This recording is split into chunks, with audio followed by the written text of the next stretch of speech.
दोस्तों, अंतर्राष्ट्रीय बाजार में कच्चे तेल की कीमतों को कंट्रोल करने वाले देशों के साथ में इन दिनों कुछ ऐसा हो रहा है कि वो लगातार कच्चे तेल की कीमतों पर से अपना कंट्रोल खोते चले जा रहे हैं और इससे डेफिनेटली भारत को बड़े फायदे होने वाले हैं, क्योंकि जो एक बड़ी मोनोपोली थी कच्चे तेल की कीमतों पर, अब वो कम हो जाएगी। और मौजूदा वक्त में दुनिया का सबसे बड़ा कच्चा तेल निर्यातक देश सऊदी अरेबिया भी कच्चे तेल की कीमतों पर से अपने कंट्रोल खो चुका है। सऊदी अरेबिया वही देश है जिसने कुछ समय पहले यानी कि अक्टूबर के महीने में अनाउंसमेंट की थी कि वो नवंबर तक अपने क्रूड ऑयल के प्रोडक्शन को कट करेंगे। इसके बाद उन्होंने नवंबर में भी इसी फैसले को एक्सटेंड किया और दिसंबर तक अपने क्रूड ऑयल के प्रोडक्शन को काट दिया, ताकि अंतर्राष्ट्रीय बाजार में कीमतें बढ़ें और ये देश मोटा पैसा कमा सके। लेकिन अब शायद इनका तीर इन्हीं के ऊपर भारी पड़ता हुआ नजर आ रहा है, क्योंकि कच्चे तेल की कीमतें लगातार ड्रॉप हो रही हैं और मार्केट में कई बड़े प्लेयर्स आ चुके हैं जो अब प्राइस कंट्रोल आसानी से कर सकते हैं। पूरी डेवलपमेंट क्या है आज के इस वीडियो में समझते हैं। बस हमें सपोर्ट करने के लिए इस वीडियो को लाइक और चैनल को सब्सक्राइब जरूर कीजिएगा। देखिए, सबसे पहले सऊदी अरेबिया की बात की जाए तो सऊदी अरेबिया भी ओपेक ऑर्गेनाइजेशन का मेंबर है, जो काफी बड़ी ऑर्गेनाइजेशन मानी जाती है क्रूड ऑयल को सप्लाई मैनेज करने के लिए, और काफी बड़ा कंट्रोल ओपेक का भी रहता है प्राइस को कंट्रोल करने के लिए। इस समय इसके बड़े मेंबर्स हैं ईरान, इराक,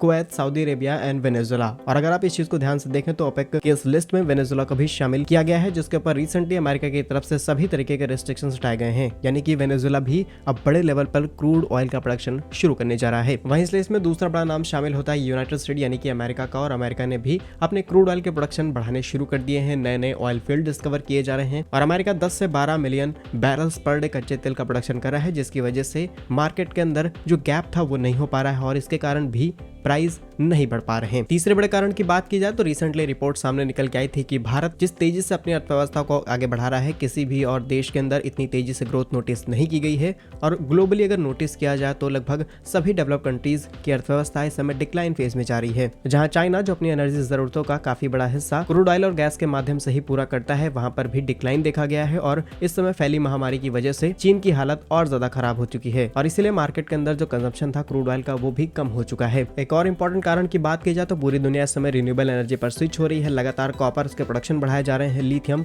और जितने भी energy storage and energy production machinery है उनके ऊपर बड़े स्केल पर रिसर्च की जा रही है। वहीं दूसरी तरफ आपने नोटिस किया होगा कि यूरोप की तरफ से कार्बन बॉर्डर रूल को भी लाया जा चुका है, जिसके बाद अब बड़े स्तर पर कार्बन इमिशन भी नहीं किया जाएगा अलग अलग इंडस्ट्रीज और फैक्ट्रीज के अंदर। यानी कि एक तरफ से देखा जाए तो क्रूड ऑयल के कंजम्पशन को कम किया जा रहा है, जिसकी वजह से मार्केट में तेल ज्यादा है और तेल ज्यादा है इसलिए कीमतें कम है, और इसलिए जो भी देश अब कीमतों को बढ़ाने की कोशिश करेंगे भी वो कीमतें बढ़ा नहीं पाएंगे, क्योंकि प्रोडक्शन बहुत ज्यादा बढ़ चुका है। बाकी आप हमें कमेंट्स बता सकते हैं कि भारत इस समय सबसे ज्यादा कच्चा तेल किस देश से आयात करता है। कमेंट बॉक्स में अपनी राय जरूर लिखिएगा। भारत के ऐसे ही यूजफुल एंड इन्फॉर्मेटिव वीडियोस पाने के लिए आप हमारे YouTube चैनल को सब्सक्राइब जरूर कर लीजिए। मिलेंगे हम आपको एक नई और इंटरेस्टिंग वीडियो में, तब तक के लिए वंदे मातरम, भारत माता की जय।